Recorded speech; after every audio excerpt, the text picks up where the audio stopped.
Hello everyone, welcome to Magnet Brains Hindi Media. This is Vedant Singh Thakur, your English educator. So my dear students, मैं लेकर आया हूँ आप लोगों के लिए class 12th English Bihar board Ideas that have helped mankind, Bertrand Russell, chapter 5 explanation part 2. जैसे कि ओवरऑल हम लोगों ने चैप्टर नंबर जो हमारा 5 है उसका पार्ट 1 ऑलरेडी कवर कर लिया है. अब हम पार्ट 2 कवर करेंगे. अब यहां पर क्या दिया है चलिए देखते हैं. As to happiness I am not sure. ठीक है, अगर हम हैप्पीनेस की बात करते हैं, अब देखिए एज टू हैप्पीनेस, हैप्पीनेस का मतलब क्या होता है? खुशी. ठीक है माय डियर स्टूडेंट्स, तो यहां पर खुशी की बात हो रही है. तो एज टू हैप्पीनेस, अगर हम हैप्पीनेस की बात करें, आई एम नॉट श्योर ना, मैं हैप्पीनेस को लेकर इतना ज्यादा श्योर नहीं हूं, इतना ज्यादा क्या सुनिश्चित नहीं हूं. Birds it is a true. हाँ, पर बर्ड्स को लेकर यहाँ पे कहीं ना कहीं बोल रहे हैं वो पक्षियां. हाँ, इट इज ट्रू, ये बिल्कुल सत्य है. डाई ऑफ हंगर, वो क्या करती हैं? वो मर जाती हैं. ठीक है, die of hunger in large numbers ना, बहुत लार्ज नंबर्स में क्या होता है? उनकी मृत्यु हो जाती है, वो डेथ हो जाती है उन लोगों की बड़ी तादाद में. ठीक है, द राइट. अब यहां पर देखिए द विंटर, अब यहां पर क्या कहा जा रहा है कि वो बड़े तादाद में, लार्ज नंबर में कब मरती हैं? विंटर के समय मर जाती हैं. तो यहां पर अब जो हमारे ऑथर हैं वो बर्ड्स का एग्जाम्पल लेकर आए हैं. ठीक है, तो वो ये बताने की कोशिश कर रहे हैं कि जब विंटर का सीजन आ जाता है तो विंटर के सीजन में भूख के चलते जो हमारी बर्ड्स हैं वो बहुत जल्दी मर जाती हैं. If they are not birds, अगर वे बर्ड्स नहीं होती. ठीक है, अब देखिए यहां पर क्या है? If they are not birds of passage. अब इसको अगर जोड़ दिया तो अगर वो बर्ड नहीं होती हैं पैसेज की, है ना, तो यहां पर पर्टिकुलरली बात किसकी हो रही है? यहां पे कुछ बर्ड्स की बात हो रही है. और if they are not birds of passage, अगर वो बर्ड्स ना होती हैं पैसेज की तो.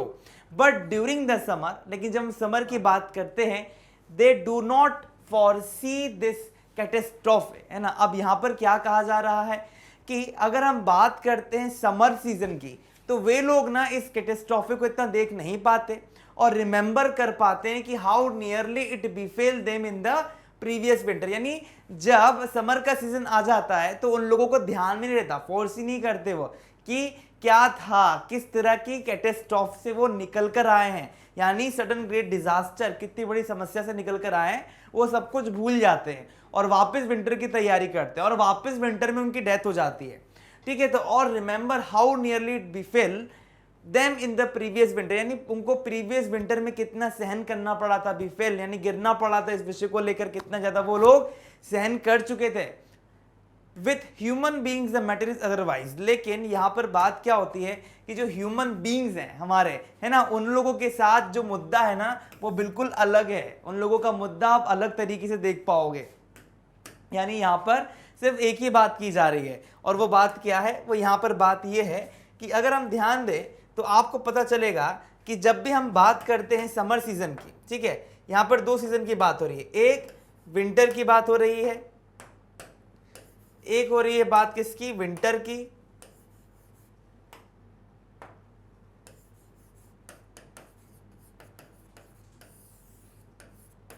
विंटर की बात हो रही है. अब विंटर में क्या होता है? जो बर्ड्स होती हैं वो क्या होती हैं? मर जाती हैं. ठीक है, अब विंटर के बाद समर आता है. समर में क्या होता है? उन लोगों को क्या है? याद नहीं रहती. समर में वो क्या करते हैं? चहचहाती हैं, जीती हैं, तो बर्ड्स का कुछ नुकसान नहीं होता समर में. लेकिन जब वापस से विंटर सीजन आता है तो उनको वापस से उसी घटना से गुजरना पड़ता है. लेकिन जब वो समर तक आती हैं तो वो जो उस समय की घटना होती है ठंड के समय की, उसको वो भूल जाती हैं, उनको याद नहीं होता. ठीक है, उनको ये नहीं पता होता है कि बर्ड्स लोग जो होती हैं उनको मरना पड़ता है विंटर में, ठंड के कारण उनकी डेथ हो जाती है. क्यों? क्योंकि कहीं ना कहीं वो हमारे जैसे नहीं है, हमारे जैसे ह्यूमन बीइंग नहीं है बर्ड्स. तो कैटेस्ट्रोफे, अब कैटेस्ट्रोफे का मतलब क्या होता है? बहुत भारी विपत्ति. अगर आप ध्यान दो तो यहां पर देखोगे सडन ग्रेट डिजास्टर, तो इसके बारे में उतना उनको नहीं पता. तो ये दे डू नॉट फॉरसी दिस कैटेस्ट्रोफे. लेकिन अगर समर की बात आ जाती है तो वो इस बंदोबस्त को नहीं देख पाते, उनको नहीं पता कि आने वाले विंटर में उनको वापस ही इन चीजों से गुजरना पड़ेगा. तो इसीलिए कहीं ना कहीं यहां पर आप देख पा रहे हो बहुत बढ़िया तरीके से कि कितने अच्छे से ऑथर यहाँ पर एक बात क्लियर कर रहा है, और वो ये है कि ह्यूमन बींग्स जो है उनके पास रैशनल फैकल्टी है चीज़ों को समझने की। तो विद ह्यूमन बींग्स, अगर हम ह्यूमन बींग्स की बात करते हैं, अगर मैं ह्यूमन बींग्स की बात करूं यहाँ पर, ह्यूमन बींग्स यानी हम जैसे लोग जो है ना, उन लोगों के साथ जो है वो मुद्दा अलग है। मैटर का मतलब होता है मुद्दा, तो जो मुद्दा है वो बिल्कुल अलग है, ठीक है, इन अदरवाइज। अब वो क्या है उसको हम आगे देखते हैं। आई डाउट, है ना, मैं इस विषय पर संशय करता हूं, whether the percentage of birds that will have died of hunger during the present winter is as great as the percentage of human being that will have died from this cause in India and Central Europe during the same period। अब देखिए बात यहां पर आ रही है क्या, same period की। तो मैं क्या करता हूं, आई डाउट, मैं ऐसा डाउट करता हूं कि जो परसेंटेज है बर्ड्स का, अगर हम उस प्रतिशत की बात करें बर्ड्स की, मान लीजिए 10%, 20% बर्ड, तो हम प्रतिशत मान के चल रहे हैं कि जो वेदर, मान लो कि जो बर्ड्स हैं इतने प्रतिशत की, that will have died of hunger, जो कि मर चुकी होंगी, है ना, अगर आप देखो तो मर चुकी होंगी, died of hunger during the present winter. अगर हम प्रेजेंट विंटर की बात करें 1946 और 47 की, तो उस समय जो परसेंटेज है बर्ड्स का जो मर चुकी होंगी is a great as the percentage of human. वो कहीं ना कहीं क्या होगा, वो बहुत ज्यादा परसेंटेज होगा किसके मुताबिक, ह्यूमन बींग्स के, that will have died from this cause in India, है ना। अब जो विंटर में जो कठिनाइयां जो उन बर्ड्स से सही है, उसी कठिनाइयों की तरह जो हमारे ह्यूमन बींग्स है, भले उनकी प्रतिशत कम होगा, लेकिन कहीं ना कहीं उन लोगों की भी डेथ होगी और वह भी मरेंगे फ्रॉम दिस कॉज। कहां पर, इंडिया और सेंट्रल यूरोप में, ड्यूरिंग द सेम पीरियड, है ना। तो यहां पर ओवरऑल बात बताया क्या जा रहा है, ये एग्जाम्पल किस लिए दिया गया है, ये कहा जा रहा है कि ओवरऑल अगर आप ध्यान दो तो आपको पता चल जाएगा कि कहीं ना कहीं ऐसा नहीं है, विंटर के समय में जानवरों के साथ साथ मानव भी जो है, मानव, है ना, मैनकाइंड, अगर हम मानव की बात करें, हम लोग, हमारा भी कुछ प्रतिशत जो है हम लोगों में भी नुकसान उठाना पड़ता है, हम लोगों की भी डेथ हो जाती है, ठीक है। तो यहां पर वही बात हो रही है, और ईयर कौन सा दिया, 1946 और 47 का। But every human death by starvation is preceded by a long period of anxiety। अब देखिए, अब यहां पर क्या है, एंजाइटी, तो यहां पर क्या कहा जा रहा है, बट एवरी ह्यूमन डेथ, अगर हम बात करते हैं सारी ह्यूमन डेथ की, जितने भी लोग मरते हैं किससे, स्टारवेशन से। स्टारवेशन का मतलब क्या होता है, भूखमरी से। इस प्रीसीडेड, तो जो किसके पीछे चली जाती है, by a long period of anxiety, है ना, पीछे मतलब बैक, प्रीसीडेड का मतलब पीछे होना। तो यानी अगर आप ध्यान दो तो स्टारवेशन से पहले अगर हम पीछे की बात करें ना, तो आप देखोगे कि मेरे को भूख लग रही है, ठीक है, मेरे को भूख लग रही है और मैं बहुत भूखा हूं, लेकिन उसी समय मेरे अंदर क्या है, अब भूख से तो मैं मर रहा हूं, मेरे पास खाने के लिए कुछ नहीं, 10 दिन हो चुके हैं मैं भूख से मर रहा हूं, मुझे पता है, और ये पता होना ही मेरे लिए चिंता का कारण बन जाता है। यही कहा जा रहा है, मतलब लंबे समय से जो आदमी भूखा है और वो लंबे समय से इसी बात पर विचार भी करता है कि मैं एंजाइटी में हूं, मैं परेशान हूं, ठीक है, एंड सराउंडेड बाय, और मैं क्या हूं, सराउंड करता हूं, है ना। सराउंडेड का मतलब क्या होता है, इर्द गिर्द होना, है ना। Surrounded by the corresponding anxiety of neighbours, और साथ ही साथ जो आजू बाजू के जो पड़ोसी हैं उनकी परेशानियों के साथ भी हूं। यानी साफ साफ ये कहा जा रहा है कि बर्ड्स की तुलना अगर हम ह्यूमन से भी कर लें तो बर्ड्स की भी डेथ होती है, हमारी भी डेथ होती है, लेकिन हमारी डेथ में क्या होता है, कहीं ना कहीं कुछ ना कुछ पॉइंट जो है वो हमारी एंजाइटी का या हमारी सोच का भी होता है। आप विश्वास नहीं करोगे कि हमारे लोगों का प्रभाव, हम लोगों के साथ रहने का प्रभाव, हर एक चीज जो है यहाँ पर क्या है, जुड़ जाती है, हर एक चीज यहाँ पर क्या होती है, एड ऑन हो जाती है। तो कहीं ना कहीं कुछ जगहों पे हमारा रोल बहुत ज्यादा होता है। अब इसी के चक्कर में अगर आप 10 दिन पहले मरोगे, मतलब अगर आपकी मौत होने 20 दिन बाद, अब आपको भूख से मर ही रहे हो, स्वाभाविक है, लेकिन आपका माइंड आपको बता रहा है कि आप परेशान हो रहे हो, और उसके चलते क्या होगा, और जल्दी मर जाओगे। तो यही बात यहाँ पर हो रही है, ठीक है। ये एक बड़ा सा भाग उन्होंने यहाँ पर बता दिया है। वी सफर नॉट ओनली, है ना, हम लोग सिर्फ सफर इसलिए नहीं करते, only the evils that actually befall us, है ना, अगर जो इवल हमारे पर गिर रहा है बस उसी से ही हम लोग क्या है, परेशान नहीं होते, सफर नहीं करते, but all those that our intelligence tells us, लेकिन उन सब चीजों से हम परेशान होते हैं जहां हमारी इंटेलिजेंसी जो है वो हमको बताती है, we have reason to fear, हमारी इंटेलिजेंसी चिक चिक कर कहती है कि देखो भाई तुम भूख से मर रहे हो। आप देखो, मान लो आपका एग्जाम आ रहा है, एग्जामिनेशन का समय आ गया है, और आप लोगों ने कुछ पढ़ा नहीं है, आप लोगों ने लिटरली कुछ भी नहीं पढ़ा है, और आप लोगों ने क्या सोचा, चलो आज एक काम करते हैं कि क्या करें, पढ़ा तो कुछ भी नहीं है। अब आप लोगों की जो भाव है ना, पढ़ा कुछ भी नहीं है, पढ़ा कुछ भी नहीं है, डर लग रहा है, डर लग रहा है। कौन कौन डर ला रहा है आपके अंदर? आप खुद, आपका इंटेलेक्चुअल फैकल्टी आपके माइंड में डर लेकर आ रही है। तो कहीं ना कहीं जो हमारे इंटेलिजेंसी है वही हमको हमारे डर का कारण बता देता है। तो दो दोराहा आप देख पा रहे होगे, एक तो भूख लग रही है, उससे तो परेशानी है ही, लेकिन उल्टा आपका माइंड भी आपके लिए परेशानी खड़ी कर रहा है। तो यहां पर क्या है, the curbing of impulse to which we are led by the thought awards physical disaster at the cost of worry and general lack of joy. अब देखिए यहां पर क्या कहा जा रहा है, the curbing of impulses to which we are led by for thought. अब यहां पर फॉर थॉट यानी जो कि जो हम लोग विचार विमर्श ऑलरेडी कर चुके हैं, उसके द्वारा अगर हम चाहें तो अपने माइंड के आवेगों को रोक सकते हैं ना। तो क्या होगा, अवर्ड्स फिजिकल डिजास्टर, ठीक है, हमने मान लो कोई घटना घटने वाली है, उस घटना को रोकने के लिए हमने क्या करा, अपनी फिजिकल जो आउटपुट है, अगर आप फिजिकल डिजास्टर की बात करो, कोई घटना घट गई या कोई डिजास्टर होने वाला है, उसके पहले जो हमारे माइंड में जो उठता है ना, अरे अब क्या होगा ये वो, तो उसको अगर हम उस इंपल्स को, उस जो आवेग है, जो इंपल्स है, अगर हम उसको शांत करने में क्या होते हैं, सहायक हो जाते हैं, अगर उसको हम लेस कर भी देते हैं, तो क्या होगा, at the cost of worry and general lack of joy. तो कहीं ना कहीं क्या होगा, कहीं ना कहीं हमको कीमत चुकानी पड़ती है किसकी, वरी और जनरल लैक ऑफ जॉय, मतलब हमें खुशी नहीं रह जाएगी, एक अप्रसन्नता का भाव जो होगा वो हमारे अंदर रहेगा ही रहेगा। ठीक है, तो चलिए आगे बढ़ते हैं।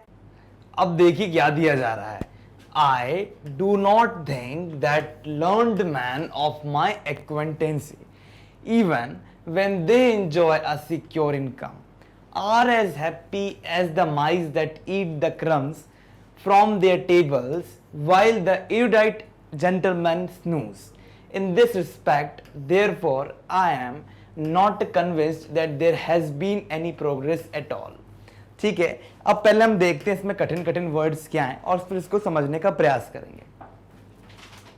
लर्नड मैन है ना, लर्न यहाँ पे एडजेक्टिव है, जो लोग विद्वान लोग होते हैं, तो यहाँ पर वो किसकी बात कर रहे हैं, किन विद्वान लोगों की बात कर रहे हैं। ठीक है, एक्वेंटेंसी का मतलब क्या होता है, जान पहचान होना। ठीक है, और यहाँ पर देखिए इसके बाद क्या है, चूहे की बात हो रही है। ठीक है, झूठन होता है, जो बचा कुचा खाना होता है उसको क्रम्स कहते हैं। स्नूज का मतलब क्या होता है, सोना होता है ना, थोड़ी बहुत झपकी ले लेना होता है। तो यहाँ पर क्या कहा जा रहा है, ओवरऑल वो बोल रहे हैं कि मेरी जान पहचान में ना, I do not think that the learned man of my acquaintance ना, मतलब मैं ऐसा नहीं जानता अपने, कहीं ना कहीं अगर हम बात करते हैं विद्वान लोगों की अपनी नज़रों में, अपने जान पहचान में, even when they enjoy secure income, जबकि उनके पास एक बहुत अच्छी इनकम है, तब भी वो क्या है, वो कहीं ना कहीं बहुत ज़्यादा खुश है माइस की तरह।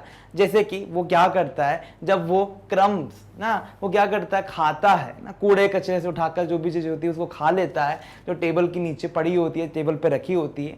दो इरुडाइट जेंटलमैन स्नूज, जब जिस समय क्या होता है, इरुडाइट जेंटलमैन सो रहे हों। ठीक है, इन दिस रिस्पेक्ट, इस रिस्पेक्ट की अगर हम बात करें, इसमें अगर इस बात को ध्यान देकर देखें, therefore I am not convinced, तो मैं कहीं ना कहीं पूरी तरीके से सहमत नहीं हूँ that there has been any progress at all, मुझे नहीं लगता कि भी कोई प्रोग्रेस हुई है। यानी यहाँ पर ओवरऑल क्या कहा जा रहा है, यहाँ पर यही कहा जा रहा है कि कहीं ना कहीं जो खुशी है एक विद्वान आदमी की, भले उसके पास कितना ही पैसा हो, वो इतना अधिक तौर पर खुश नहीं है, मतलब माइस की तरह ही सेटिस्फाइड हम मान सकते हैं, या वो उससे ज़्यादा कुछ हद तक सेटिस्फाइड है। जैसे माइस क्या करता है, कहीं ना कहीं चूहा क्या करता है, चीज़ों को लेता है और खा लेता है झूठन को। तो वैसे ही इतनी अच्छी इनकम है किसी के पास, लेकिन इनकम होने के बाद वो थोड़ा ही कहीं ना कहीं सेटिस्फाइड है माइस की तरह। तो आप यहाँ पर देख सकते हो एक अंतर, या आप सिमिलैरिटी देख सकते हो कहीं ना कहीं जो बताई जा रही है।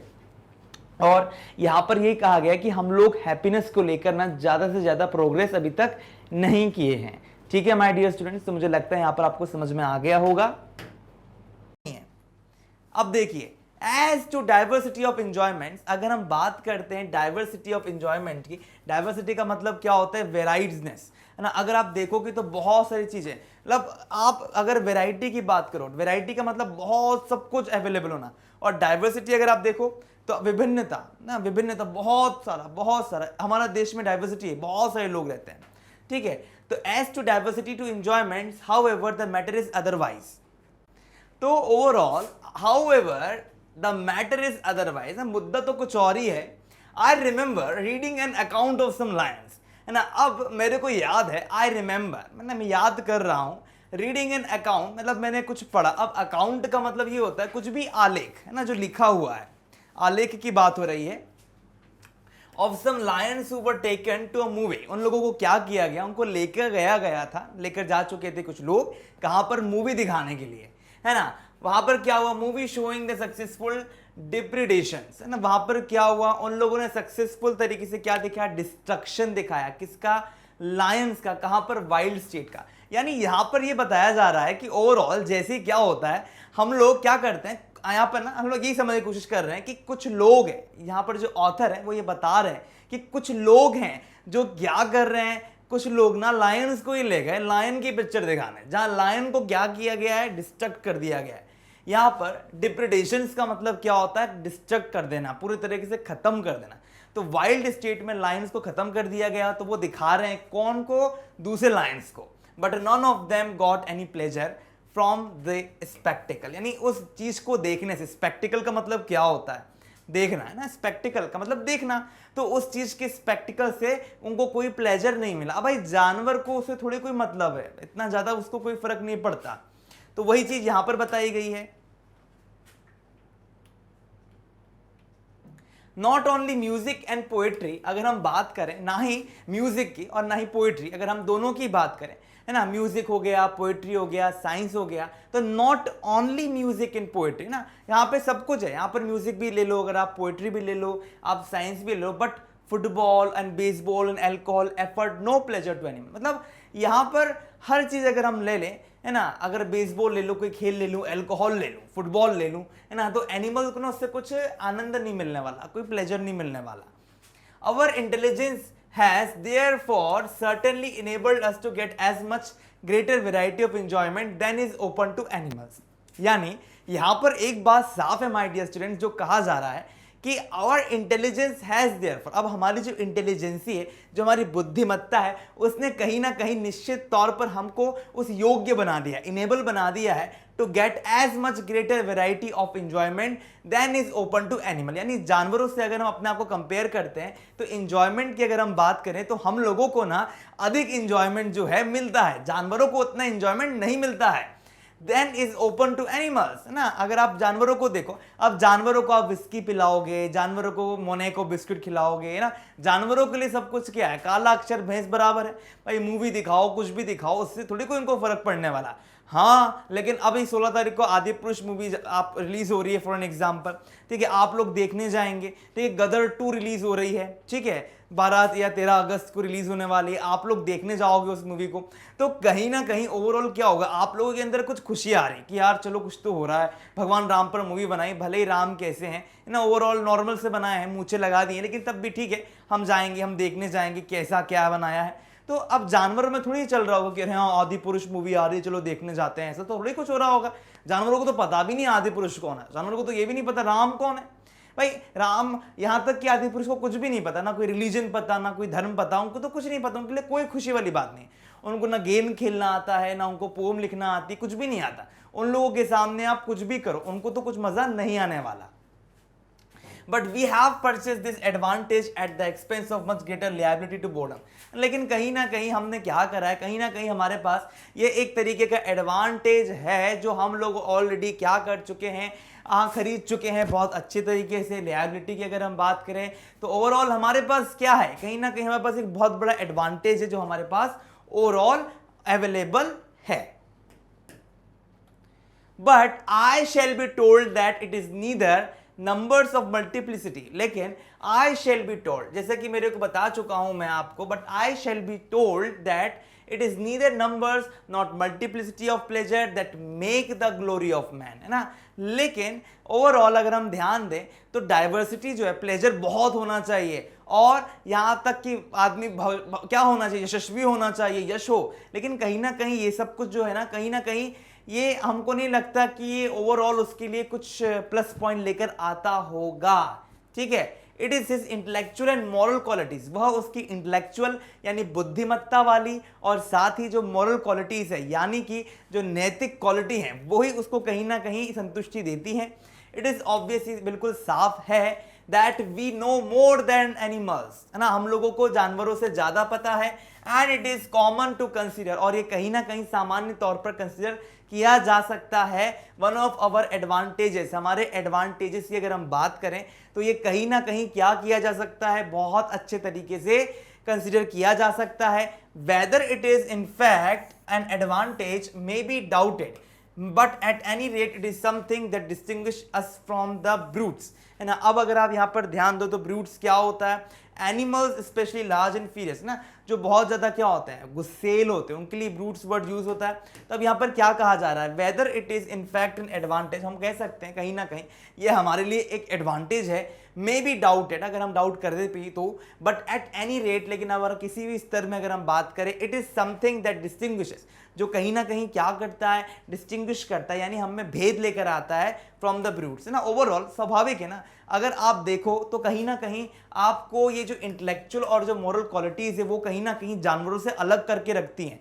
ऐसा थोड़ी है कि उन लोगों के पास भी सब कुछ है, हमारे पास भी नहीं, हम लोग कहीं ना कहीं जानवरों से इसलिए अलग नहीं है कि हम लोगों को प्लेजर जो है बहुत मिल रहा है, इसलिए नहीं है कि हम लोगों के पास बहुत पैसा है, नहीं नहीं, क्योंकि हमारे पास इंटेलेक्चुअल और मोरल क्वालिटीज ऑलरेडी हैं।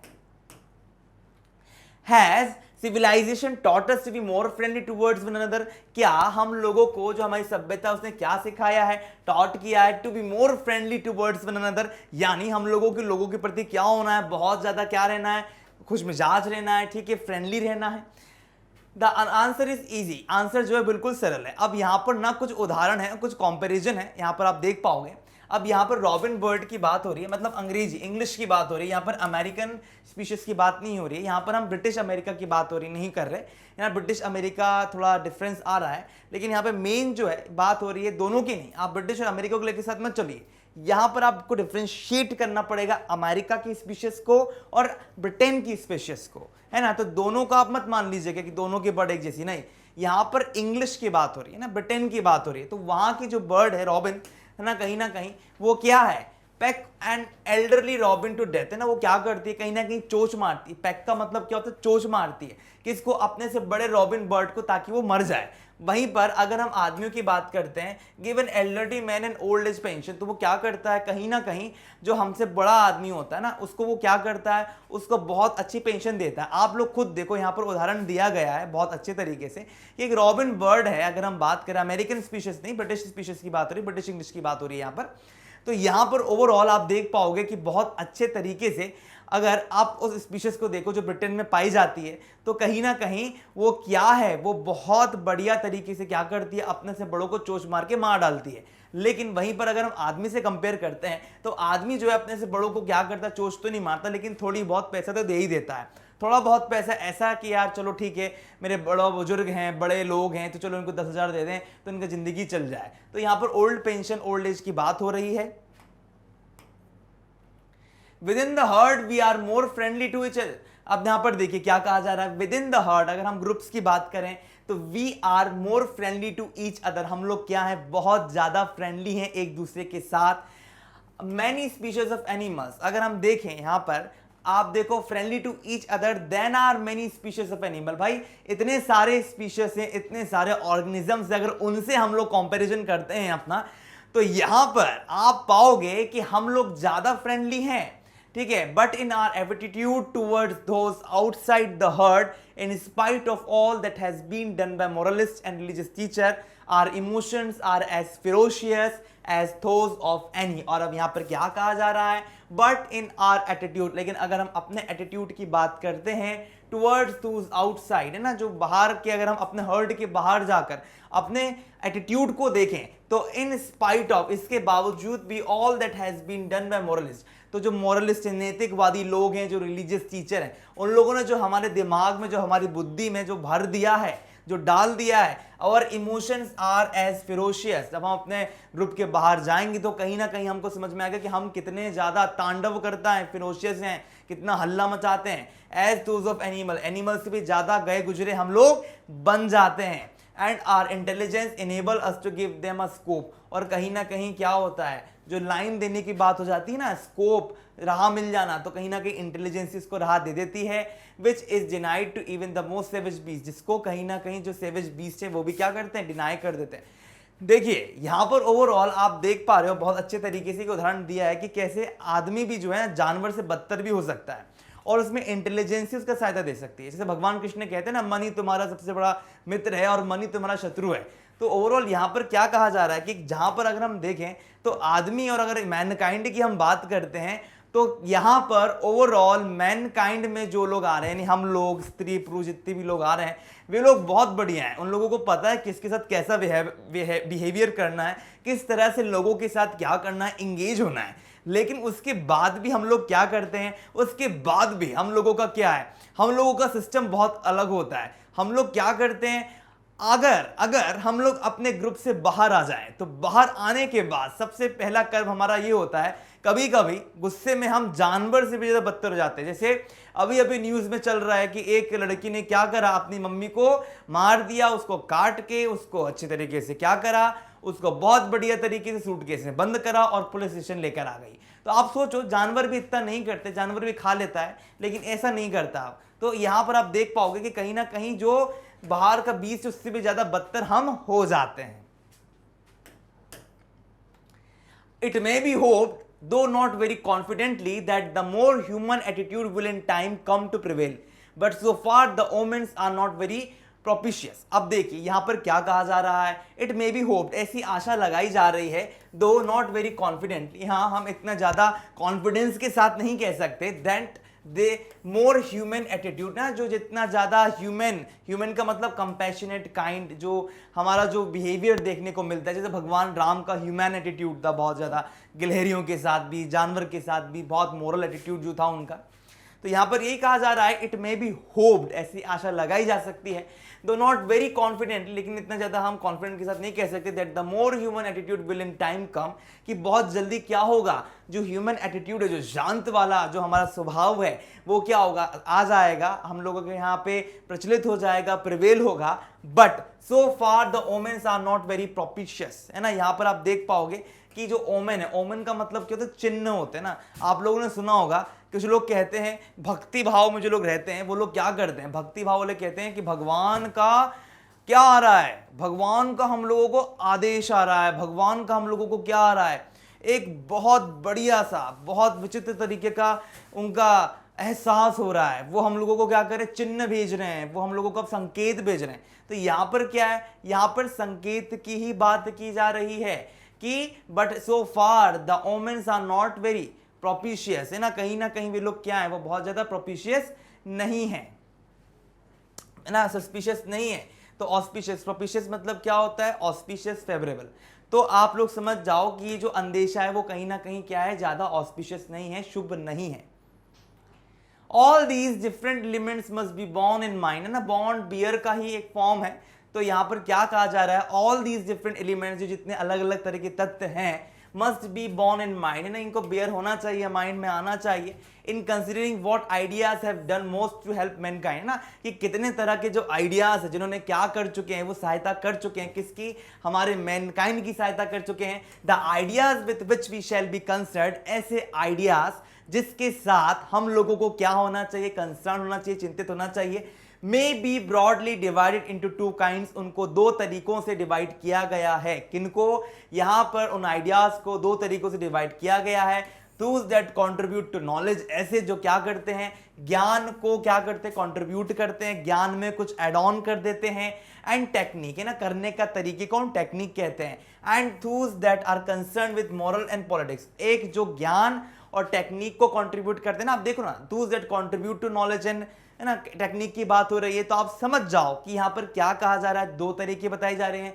एक तरीके से डिवाइड किया जहां पर कुछ ना कुछ कंट्रीब्यूशन जा रहा है, नॉलेज को, टेक्निक को, और वहीं पे दूसरी चीज जो है वो कंसर्न किससे, नैतिकता से और राजनीति से जुड़ी हुई है। I will treat first those that have to do with knowledge and technique, सबसे पहले तो मैं किसको ट्रीट करूंगा, जो नॉलेज और टेक्निक की बात हो रही है उसी को मैं यहां पर ट्रीट करने की बात करूंगा। यानी ओवरऑल माय डियर स्टूडेंट्स, यहां पर क्या हो रहा है, यहां पर अब हम आगे बढ़ रहे हैं, और आगे बढ़ते हुए हमने यहां पर क्या देखा कि यहाँ पर कुछ ना कुछ चीजें तो ऐसी हैं जो हमारे माइंड को क्या करने होगा, सहन करना होगा, बियर करना पड़ेगा। तो यहाँ पे बहुत सारे एलिमेंट्स जो आ जाते हैं, considering what ideas have done most to help mankind, है ना। तो यहाँ पर बहुत सारे आइडियाज हैं, बहुत सारी चीजें हैं जो हमारे माइंड को बियर करनी है, सहन करनी, देखना है, धारण करना है कहीं ना कहीं, जिसने हमारी सहायता की है। और उनमें से कुछ आइडियाज है जिनको दो तरीकों से डिवाइड किया गया है। एक तरीके से जब हम बात करते हैं डिवीजन की, तो यहाँ पर नॉलेज और टेक्निक आती है, और दूसरी जगह में बात होती है मॉरल और पॉलिटिक्स की। तो सबसे पहले यहाँ पर जो हमारे ऑथर हैं वह यहाँ पर यही कहना चाह रहे हैं कि मैं सबसे पहले क्या करूंगा, नॉलेज और टेक्निक की बात करने वाला हूं। यानी नॉलेज और टेक्निक को सबसे पहले आप लोगों के सामने रखता हूं। The most important and difficult steps were taken before the down of history. मतलब जो सुबह है इतिहास की, उसके पहले ही क्या हुआ, सबसे पहले डिफिकल्ट स्टेप्स जो है उसको ले लिया गया, यानी जो कदम है उनको ले लिया गया। At what stage language began is not known. अगर हम बात करते हैं लैंग्वेज की, तो ऐसे कौन सा स्टेज है, ऐसा कौन सा स्तर है, यानी ऐसी कौन सा स्तर है या कौन सा स्टेप है जहां पर भाषा जो हुई थी वो चालू हुई थी, वो तो आप लोगों में से किसी को भी नहीं पता है। इज नॉट नोन, वो तो किसी को ज्ञान में है ही नहीं, आज तक कहां चालू हुई कहां खत्म हुई नहीं पता। But we may be pretty, लेकिन हम लोग इस बात को लेकर क्या है, may be pretty certain that it began very gradually, लेकिन इस बात को लेकर प्रिटी श्योर है, अच्छी तरीके से सुनिश्चित है कि कभी ना कभी क्या होगा, इट बिगन वेरी ग्रेजुअली, बहुत जल्दी जल्दी में, आप कह सकते धीरे धीरे तो नहीं, मतलब एक समतल अवस्था में ग्रेजुअली एक के बाद होती गई। Without it would have been very difficult to hand on from generation to generation the invention and discoveries that were gradually made. अब यहां पर देखिए क्या कहा जा रहा है, यहां पर यही कहा जा रहा है कि विदाउट इट, अगर भाषा नहीं होती तो क्या होता, it would have been very difficult, ये बहुत ज्यादा डिफिकल्ट होता, to hand on from generation to generation, मतलब जनरेशन से जनरेशन तक क्या करना, किसी चीज को हैंड ऑन करना। भाई बिना भाषा के आप लोग ज्ञान को कहां तक लेकर जा सकते हो, इतना मैंने आपको बताया। यहां पर इंग्लिश पढ़ रहे हो, इंग्लिश पढ़कर आप लोगों ने क्या देखा, आप लोगों ने बहुत अच्छी जानकारी देखी कि यहां पर आप तक ज्ञान प्रसारित होकर आ रहा है। लेकिन अगर जनरेशन से जनरेशन ये लैंग्वेजेस ना होती तो आज ये जो उन्होंने 1947 या कभी लिखा हो वो आज तक आप तक ना पहुंच पाता, मेरे द्वारा ना पहुंच पाता ना, मैं आपको पहुंचा रहा हूं, इनकी बातों को कनेक्ट करवा रहा हूं, तो कितनी बड़ी बात है। The invention and discoveries that were gradually made, है ना, आपको तो कुछ भी नहीं पता होता कि कौन सी डिस्कवरी, कौन सा इन्वेंशन हुआ है और कौन सा ग्रेजुअली कुछ चीजें आगे बढ़ती चली गई। तो ये सारी चीजें जो है कहीं ना कहीं भाषा के द्वारा हो पाई हैं। तो भाषा का जो उपयोग है माय डियर स्टूडेंट्स, वो बहुत बहुत ज्यादा इंपॉर्टेंट है। अगर हम भाषा को ध्यान में दें तो आप इस बात को समझने का पूरा प्रयास करिएगा कि कहीं ना कहीं जो भाषा है वही हमारे जीवन का क्या है, साध्य है, और भाषा के द्वारा ही हम अपने जीवन में कुछ अच्छा कर पाते हैं। तो चलिए अब हम आगे बढ़ते हैं और आगे देखते हैं क्या दिया है। Another great step which may have come either before or after the beginning of the language was the utilization of fire. अब देखिए आप सभी को पता है ना कि हम लोग क्या करते हैं, आग का उपयोग करते हैं। आग, आज के समय आपने आग देखी है, अग्नि ना, आज गैस सिलेंडर से हमारे पास हर एक चीज बहुत अच्छी तरीके से अवेलेबल है ना। हम क्या करते हैं, गैस, आज के समय चूल्हा वगैरह नहीं जलता कि पहले समय में लोग क्या करते हैं, हंडी लगाते थे, फिर नीचे से आग लगाते थे, फिर जलाएंगे, इतना समय नहीं रहा। लेकिन पहले समय में आग का आविष्कार हो गया था। तो यहां पर यही कहा जा रहा है, अनदर ग्रेट स्टेप, भाई लैंग्वेज तो हमारे हाथ में लग गई, भाषा ज्ञान हमारे पास आ गया, लेकिन इसके बाद जो है ना सबसे इंपॉर्टेंट बात, which may have come either before or after the beginning of language, हम कह सकते हैं भाषा ज्ञान के बाद में या भाषा ज्ञान के पहले ऐसी स्थिति आई होगी जहां पर हम लोगों ने यूटिलाइजेशन यानी उपयोग करना देख लिया होगा, किसका, फायर का। I suppose that at first, ना मेरे को ऐसा लगता है कि सबसे पहले fire was chiefly use to keep away wild beast, ऐसा लगा जाता है ना, अगर आप ध्यान दो ऐसा लगाया जा सकता है अंदाजा कि कहीं ना कहीं सबसे पहले चीफली, बहुत इंपॉर्टेंट तरीके से जो आग है, जो अग्नि है, उसका उपयोग किया जाता था कीप अवे वाइल्ड बीस्ट, यानी पुराने समय के जो जंगली खूंखार जानवर होते हैं उनको हम वाइल्ड बीस्ट कहते हैं, और उनको हटाने के लिए क्या किया जाता है, उसका प्रयोग किया जाता था। तो आवर एंसेस्टर्स स्लेप्ट, है ना, अब जब रात के समय में बड़ी प्यारी प्यारी गहरी गहरी नींदें जब लेते हैं लोग, अब जानवर आके घू घू करके अटैक कर देगा और उनको ना परेशान करेगा, तो ऐसी परिस्थिति में क्या किया जाएगा, अग्नि का उपयोग किया जाएगा। और अग्नि क्या करती है, लोगों को भस्म कर देती है, अग्नि की क्वालिटी है। तो आग का उपयोग सबसे पहले उन्होंने क्या करा, जंगली जानवरों को भगाने के लिए किया। But the warmth must have been found agreeable. लेकिन कहीं ना कहीं आप अगर ध्यान दो तो अग्नि में गर्मी भी तो होती है। आप खुद ध्यान दीजिए ना, ये ऐसे आग है ना, आग है, आप इसको देखिए, अग्नि है, ये ऐसी ऐसी ऐसी ऐसी ऐसी अग्नि होती है। अब इस अग्नि में आप देखो क्या होता है, ऐसी ऐसी लपटें होती है इसके अंदर। अगर आप ध्यान दोगे तो आप पाओगे कि जो अग्नि होती है कहीं ना कहीं इस अग्नि में ओवरऑल क्या है, गर्मी है, लपटें हैं, आपको जला देंगी। प्रिज्यूमेबली है ना, on some occasion a child got scalded for throwing. अगर हम ऐसा मान लेते हैं कि कभी कभी ऐसे ओकेजन आते थे, ऐसा क्या कह सकते, परिस्थितियां आती है, पर्व आते थे, अ चाइल्ड गॉट स्कॉल्डेड, यानी बच्चे को क्या करा करता था, क्या किया जाता था, उसको डांट दिया जाता था फॉर थ्रोइंग द मीट, है ना। अब देखिए ऐसा माना जा सकता है ऑन सम ओकेजन, है ना, कि अ चाइल्ड गॉट स्कोल्डेड, ना, बच्चे को डांट दिया गया हो कि उसने क्या फेंका हो, थ्रो कर दिया हो क्या, मीट को, किसमें, फायर में। तो when it was taken out, और जब उसको निकाला हो, जब फायर में किसी ने क्या करा हो, फायर में मीट का टुकड़ा फेंक दिया हो और जब उसको निकाला गया हो, तो टू बी मच बेटर, तो उन लोगों को लगा हो यार ये तो बहुत बेटर। यानी यहां पर यही बताया जा रहा है कि अग्नि ने क्या करा, उन लोगों को कुछ ऐसी चीज दे दी जो कहीं ना कहीं क्या करती है, उनके बेनिफिट बना देती है। आई आप खुद देखिए, अग्नि के भीतर अगर आप क्या डालते हो, कुछ भी डालते हो, तो कहीं ना कहीं अग्नि क्या करती है, अग्नि उसको जला देती है और जलाने के बाद उसको नर्म कर देती है या उसको रोस्ट कर देती है। और जैसे ही मीट गया तो मीट क्या हो गया, पूरी तरीके से रोस्ट हो गया। तो लोगों ने जब उसको निकाला, उन्होंने देखा यार बच्चे ने फेंक दिया है, चलो उसको निकाल कर लाते हैं। और तुरंत उनके दिमाग में ये बात आई कि हाँ हाँ हाँ ये तो बहुत बढ़िया है। So the long history of the cookery began, और तभी से खाने पीने का जो सिस्टम है चालू हो गया, ऐसा माना जा सकता है। देखा ना, प्रिज्यूमेबली, है ना, परज्यूमेबली बोलिए, आप देखिए उसको परज्यूमेबली कहिए, है ना, कि इसका मतलब क्या है कि हम ऐसा मान सकते हैं। तो परज्यूमेबली, इस बात को आप ध्यान में रखिएगा, ये बहुत इंपॉर्टेंट वर्ड है। अब यहां पर देखिए 11th paragraph, the taming. Taming का मतलब क्या होता है, किसी को भी ना पालना पोसना, ऑफ डोमेस्टिक एनिमल, जो जो लोग हमारे घरेलू जानवर होते हैं ना, उनके पालने पोसने की बात हो रही है। स्पेशली द काउ, खास के जब हम बात करते हैं गैया की, यानी गाओ। काऊ जानते हो ना आप लोग क्या होता है, एक होती है क्रो, क्रो क्रो जानते हो कि कौवा, और एक होती है काऊ, है ना। अब अगर आप काऊ की बात करो तो काऊ क्या करती है, एक डोमेस्टिक एनिमल होती है जो हमको दूध देती है।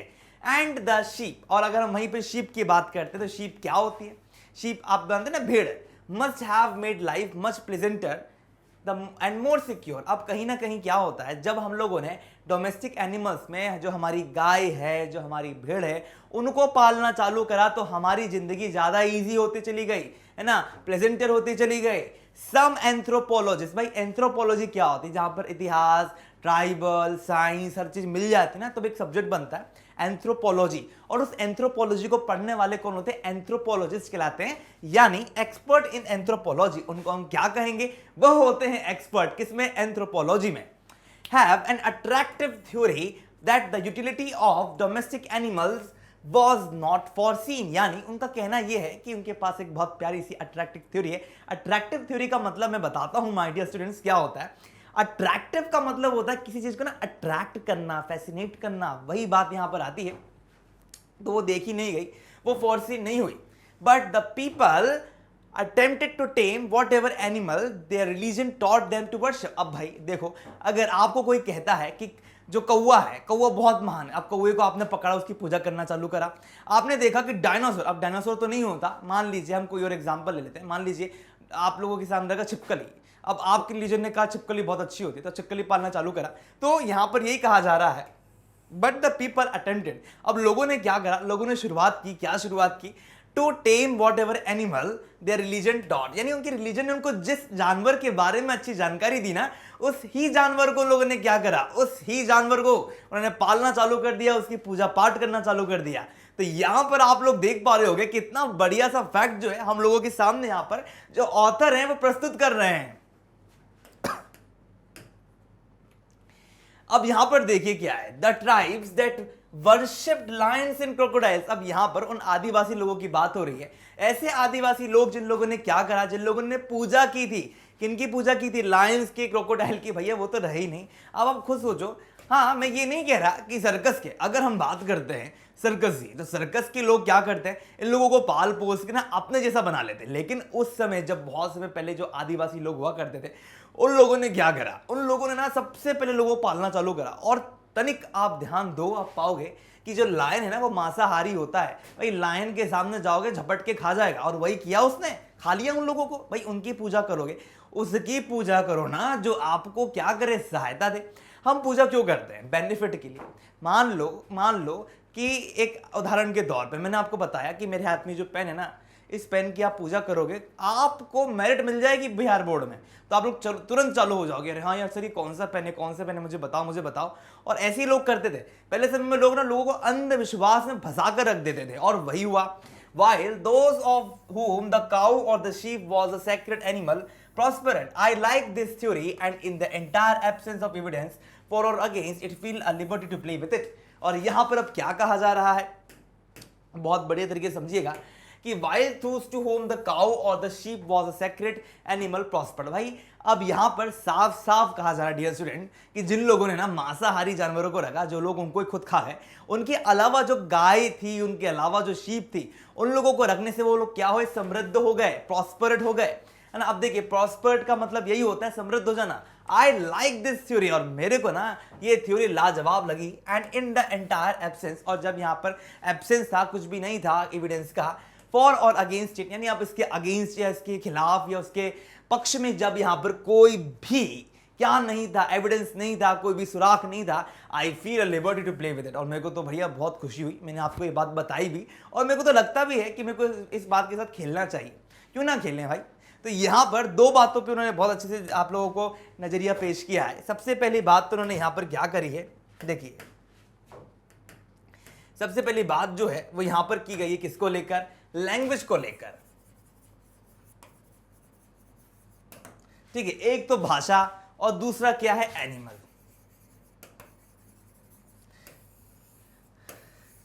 लैंग्वेज से क्या करा हम लोगों ने, लैंग्वेज से हम लोगों ने कम्युनिकेशन चालू किया, बातचीत करना चालू किया, और एनिमल से क्या करा, उनसे काम करवाया। तो ये दो काम हम लोगों ने बहुत अच्छे से किए। अपना ना हमारे पास कोई मशीन नहीं थी, हमने बैल मंगवाई, हमने बोला चलो बैल पर बैठ के घूमते हैं। हमने देखा कि हम लोगों को कुछ नहीं आ रहा, तो हमने कुछ लिखना चालू किया, बताना चालू किया। तो कहीं ना कहीं हम लोगों के यहाँ पे कुछ चीज़ें जो है बहुत इंपॉर्टेंट रही। और इसके अलावा आई बात फायर की।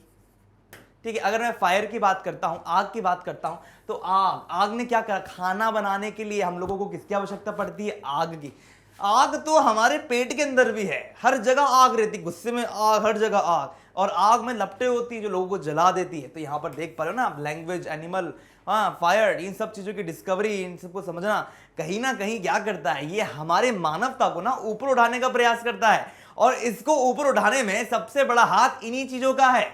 तो आइडियाज को समझने से पहले हम लोगों ने दो एस्पेक्ट जो थे वो कवर करने थे। एक था हमारा क्या, एक था हमारी नॉलेज और टेक्निक, यानी टेक्निक और नॉलेज तो यहां पर दिख रही है। भाई एनिमल को क्या करना, टेम करना एक टेक्निक तो है, और दूसरी चीज होती है मोरालिटी, मोरालिटी की बात होती है। तो कुछ होप्स जो इन चीजों से लगी हुई हैं।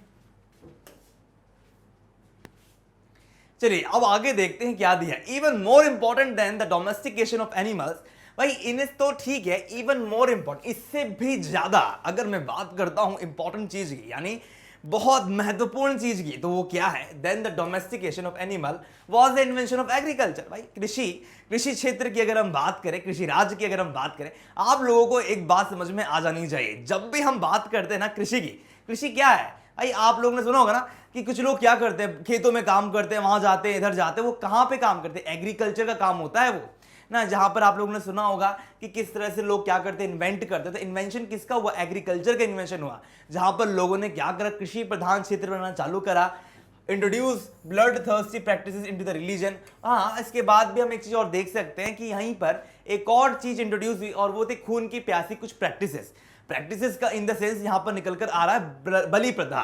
क्या हुआ, जब धीरे धीरे आदमी क्या हुआ, आगे बढ़ता चला गया, और आगे बढ़ते बढ़ते बढ़ते बढ़ते उसने एग्रीकल्चर बनाया, कृषि बन गया वो खुद, ठीक है। और उसने देखा कि यार अब मुझे कुछ तो ऐसा करना जिसके चलते मैं अपने जीवन का निर्वाह बहुत अच्छे तरीके से कर लूं।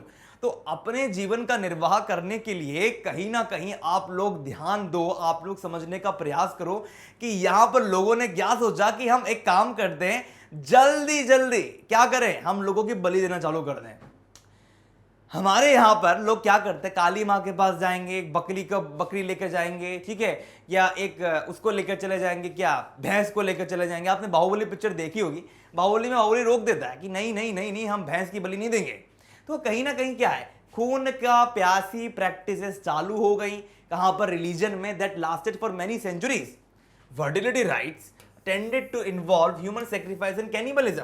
भाई यहां पर देखिए, कैनिबलिज्म का मतलब ये होता है, लोग क्या करते हैं, किसको खाते हैं, सुअर को खाते हैं, लोग काऊ को भी खा जाते हैं, लोग बहुत कुछ खाते हैं, जानवरों को खाते हैं। कभी आपने सुना है कि किसी इंसान ने इंसान को खाया हो? कैनिबलिज्म यही होता है, जहां पर एक इंसान इंसान को खा लेता है। और वही बात यहां पर खिंचकर आ रही है, तो वही बात यहां पर कही जा रही है कि फर्टिलिटी राइट्स ना, अगर आप चाहते हो कि आपका जो भूमि है जहां आप एग्रीकल्चर बना रहे हो, वहां की भूमि उर्वर हो, वहां पर अच्छे अच्छे बीज उगे, तो उसके लिए क्या करना होगा, हमको ह्यूमन सेक्रीफाइस करना होगा। कुछ लोग तो बोलते हैं कि खून बहाओगे तो आपको बहुत फायदा होगा, तो ये बहुत कुछ चीजें हैं, लेकिन ये सब कुछ बेकार की, फालतू की, मनगढ़ंत चीजें जो लोग करा करते थे। बाद में धीरे धीरे लोगों को होश आया, नहीं यार ये तो बहुत गलत है, कभी खुद के बच्चे के साथ कर कर देखो तो आपको एहसास होगा। तो वही चीज यहां पर कही जा रही है। अब देखिए, यहां पर एक राक्षसनी की बात हो रही है, मैं तो उसको राक्षसनी कहूंगा, आप लोग मानो या ना मानो। लोग बोलते हैं कि जो मोलोच है वो एक हर्ब्यू डीटी है, to whom children were offered a sacrifice, है ना, वो एक देवी मानी जाती है। हर्ब्यू एक जगह है ना, जो भी एक लैंग्वेज है, आप कह सकते हो, कोई भी एक देवी देवताओं के, अलग अलग लोगों के देवी देवता होते हैं, वैसे हर्ब्यू लोगों की एक देवी थी ये मोलोच, है ना। आप उसको मान सकते हो, मेरे लिए तो वो राक्षस नहीं, आप उसको राक्षस नहीं मानो, बहुत बढ़िया रहेगा, क्योंकि भाई ऐसी राक्षसनियों को तुम खून चढ़ाते हैं तो वो उनके लिए देवी है, हमारे लिए देवी नहीं है। तो यहां पर क्या है, Moloch would not help the corn to grow unless he was allowed to feast on the blood of children. लोगों ने मनगढ़ंत कहानी बनाना चालू करा, उन्होंने कहा कि एक देवी है मोलोच, उस मोलोच को ना क्या करना है, हमें हमारा बच्चा उठाना है, बच्चे को काटना है, उसका गला निकाल के उसका खून कटोरी में रखना है, उसको चढ़ाना है। तो उससे क्या होगा, हमारे एग्रीकल्चर में ना बहुत अच्छे अच्छे भुट्टे उगेंगे, हमारे यहाँ पे ना, हमारे यहाँ का एग्रीकल्चर फलेगा फूलेगा भरेगा। तो लोगों की जो सोच थी ना वो बहुत बेकार हो गई थी कुछ जगहों पे। A similar opinion was adopted by the evangelicals जो लोग होते हैं, evangelicals कौन होते हैं, ये लोग वो होते हैं a sect Orthodox Christians Protestants, मतलब क्रिश्चियन लोग ही होते हैं मैनचेस्टर के, ठीक है। तो एक इसी तरह का जो ओपिनियन है, इवेंजेलिकल्स लोगों ने क्या करा, अडॉप्ट किया। और in the early days of industrialism, और अगर हम बात करते हैं, है ना, इंडस्ट्रियलिज्म, उद्योगवादी समय की अगर हम बात करें, तो when they kept 6-year-old children working 12 to 14 hours a day. भाई आप लोगों को मैंने चिमनी स्वीपर पढ़ाई है, चिमनी स्वीपर पढ़ाते समय मैंने आप लोगों को बहुत अच्छे तरीके से इस बात से अवगत कराया था कि एक छोटा सा बच्चा रहता है, उस बच्चे को लेकर जाते हैं वो लोग और उस बच्चे को ना चिमनी में भेज देते हैं।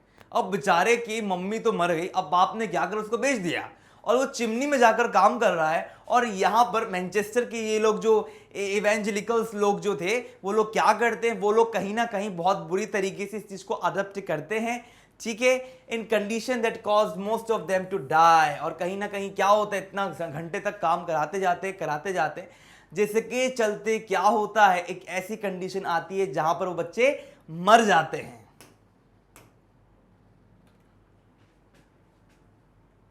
It has now been discovered that grain will grow and cotton good can be manufactured without being watered by the blood of infant। भाई छोटे बच्चों के खून से आप नहलाओगे चीजों को तो वो तो बेकार है ना।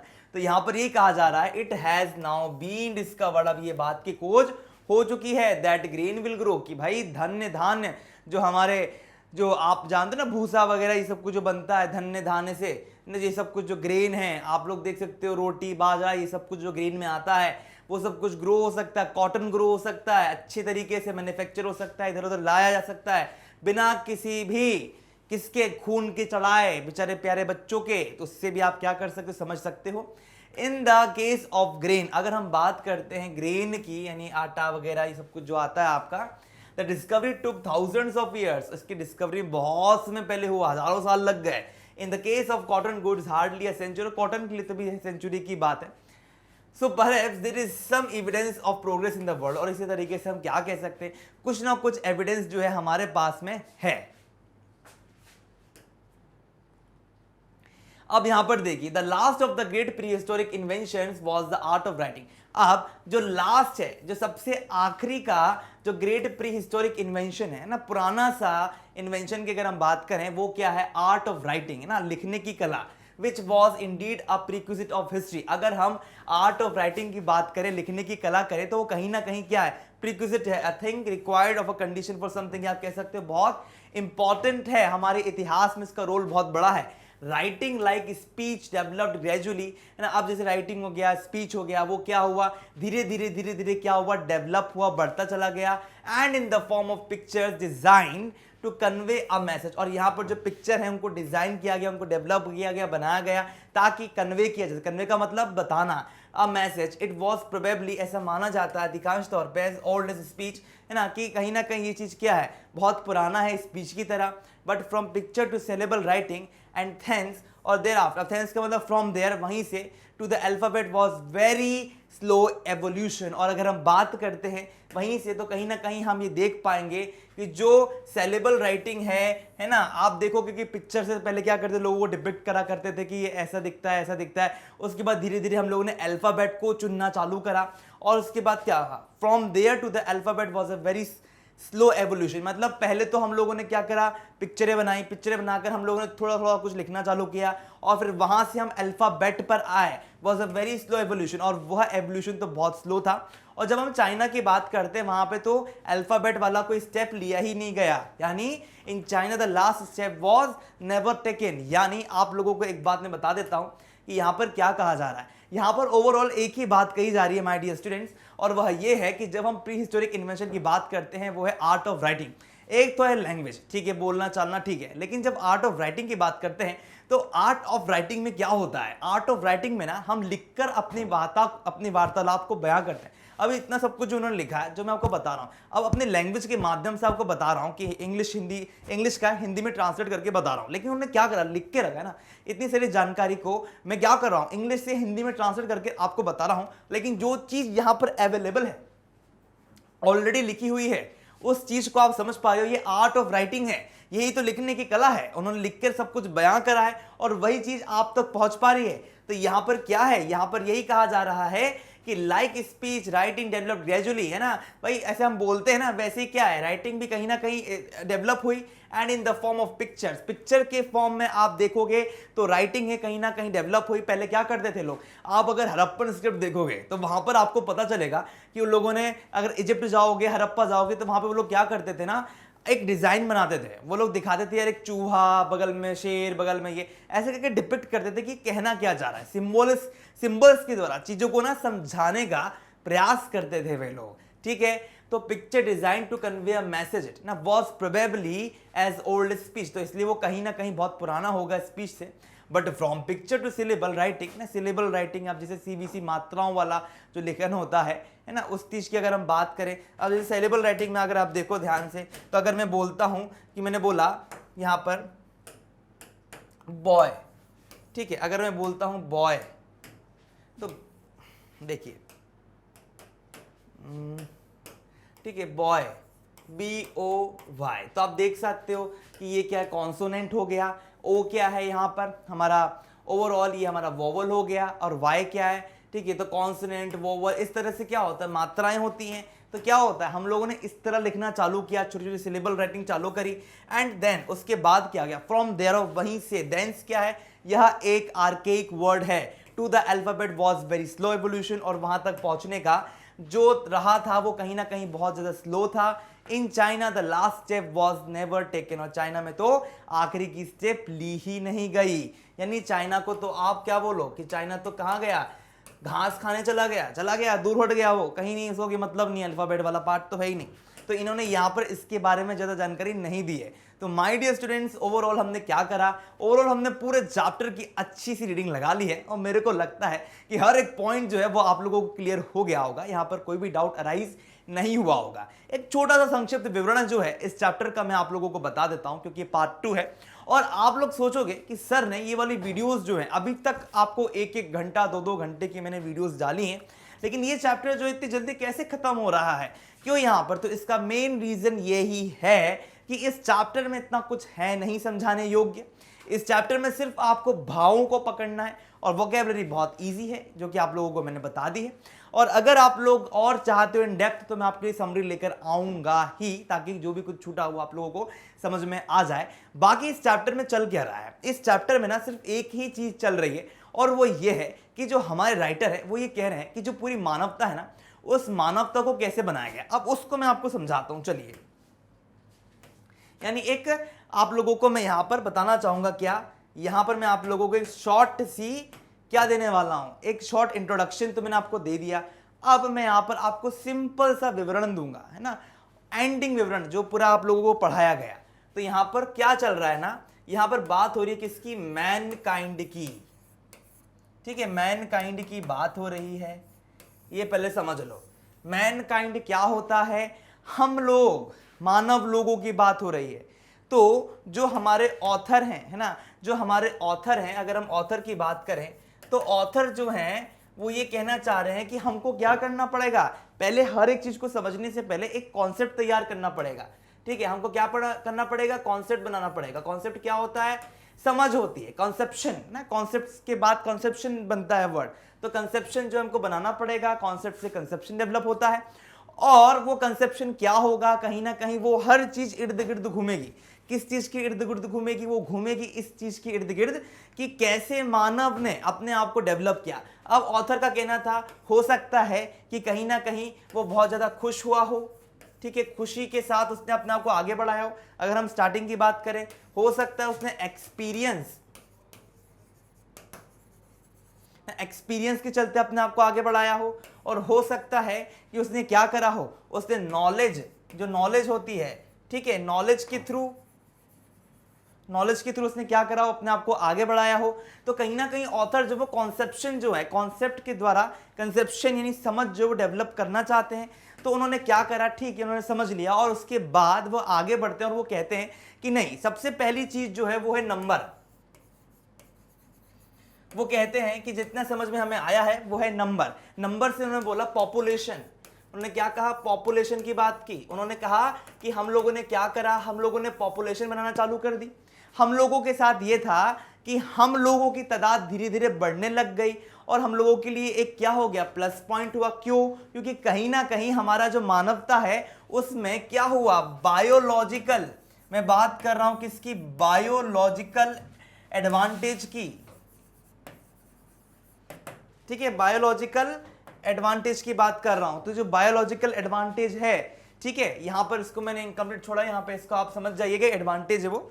तो बायोलॉजिकल एडवांटेज जो है उन लोगों के पास था, तो उनको कैसे मिला, उनकी इंटेलेक्चुअल कैपेबिलिटीज के कारण मिला। और यही क्या हुआ, यही बायोलॉजिकल जो एडवांटेज है वो क्या हुआ, जनरेशन, अगर मैं बात करता हूं जनरेशन की, तो generation to generation pass out होता चला गया।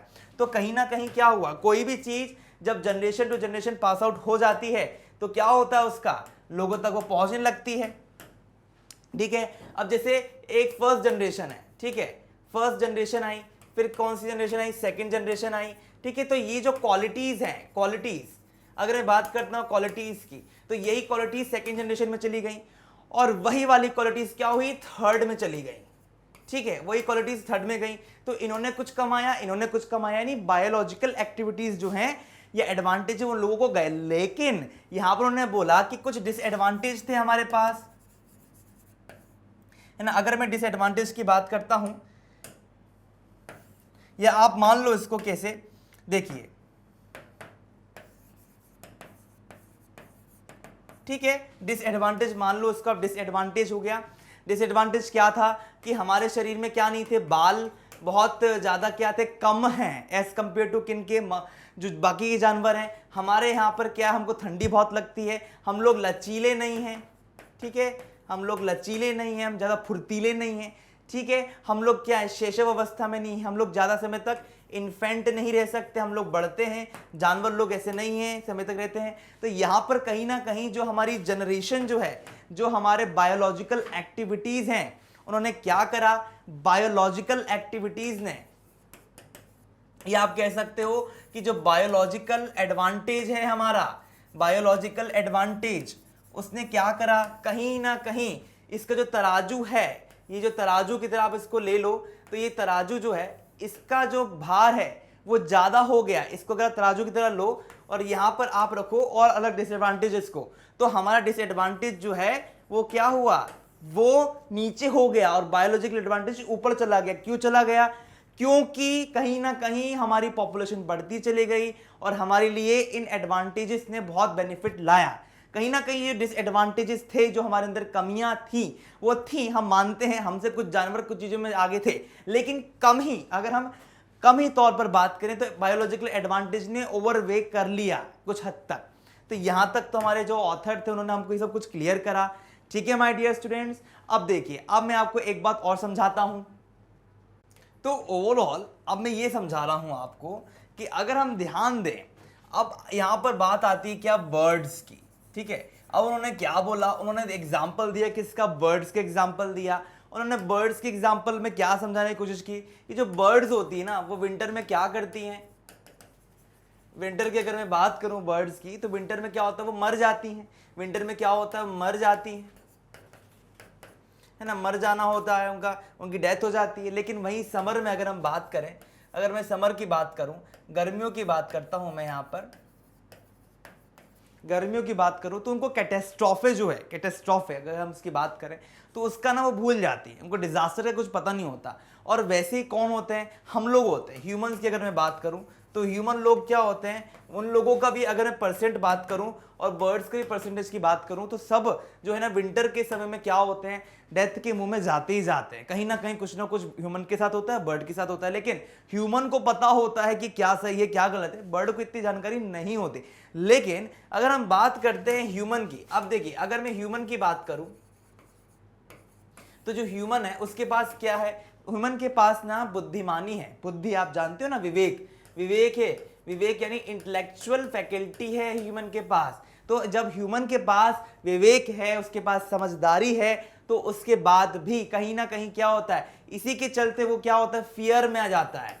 ठीक है, अब आपको बताया होगा, उदाहरण दिया था वहां पर कि कैसे क्या होता है ना। अब जैसे स्टारवेशन है, बहुत ज्यादा उसको भूख लग रही है, अब भूख लग तो रही है और उसको बहुत भूख में मरा जा रहा है, लेकिन उसके मरे जाने वाले भाव जो उसके अंदर उठ रहे हैं वो उसकी इंटेलेक्चुअल फैकल्टी से उठ रहे हैं, उसके ब्रेन से उठ रहे हैं। ठीक है, और वो क्या कर रहे हैं, उसको पहले ही मार रहे हैं। तो यहां पर आपको समझ में आ गया होगा कि यहां पर मेन उद्देश्य क्या है, कि कहीं ना कहीं हमारा जो मन है, जो हमारे अंदर का जो इंटेलेक्चुअल फैकल्टी है, वो ही हमको क्या करती है, कहीं ना कहीं हमको आगे की ओर लेकर चली जाती है। वहीं पर उन्होंने क्या बात की, उन्होंने बात की हैप्पीनेस की। अगर मैं हैप्पी, हैप्पी जानते ना, खुशी, हैप्पी, हैप्पी क्या मतलब होता है, खुश होना। तो यहां पर अब इसकी बात हो रही है, तो यहां पर हम बात करते हैं हैप्पी होने की, तो आदमी हैप्पी कब होता है, जब उसके पास सब कुछ हो, सब कुछ उसके पास अवेलेबल हो। तो यहां पर बात की गई किसकी, सबसे पहले एग्जांपल दिया गया लायन का। लायन की अगर हम बात करें तो लायन जो है उन लोगों को कहां ले गए, मूवी की ओर देखने के लिए ले गए, मूवी दिखाने के लिए ले गए। तो मूवी में लायन को क्या दिखाया गया, मूवी में लायन को दिखाया गया कि किसी और लायन को क्या किया जा रहा है, लायन को किल किया जा रहा है, यानी लायन को मारा जा रहा है। या आप बोल सकते हो कि लायन के ऊपर एक बहुत बड़ी परिस्थिति आ गई। ठीक है, और लायन क्या हो गए, लायन जल्दी जल्दी क्या हो, खत्म होने लग गए। तो उस चीज को देखकर लायन को कोई फर्क नहीं पड़ा।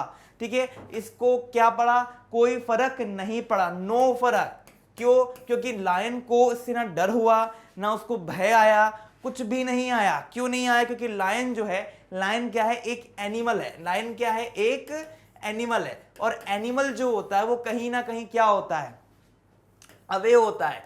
किससे अवे होता है, अवे होता है इमोशन से। जो हमारे इमोशन है ना, उससे कहीं ना कहीं बिल्कुल अवे होता है। और इसी कारणवश आप लोग देखोगे कि ये जो एनिमल है वो ज्यादा खुश नहीं होता, प्लेजर नहीं आता उसके पास, है ना। ज्यादा आप कह सकते हो कि वो प्लेजेंट नहीं होता, खुश नहीं होता, आप कह सकते हो कि वो हैप्पी नहीं होता।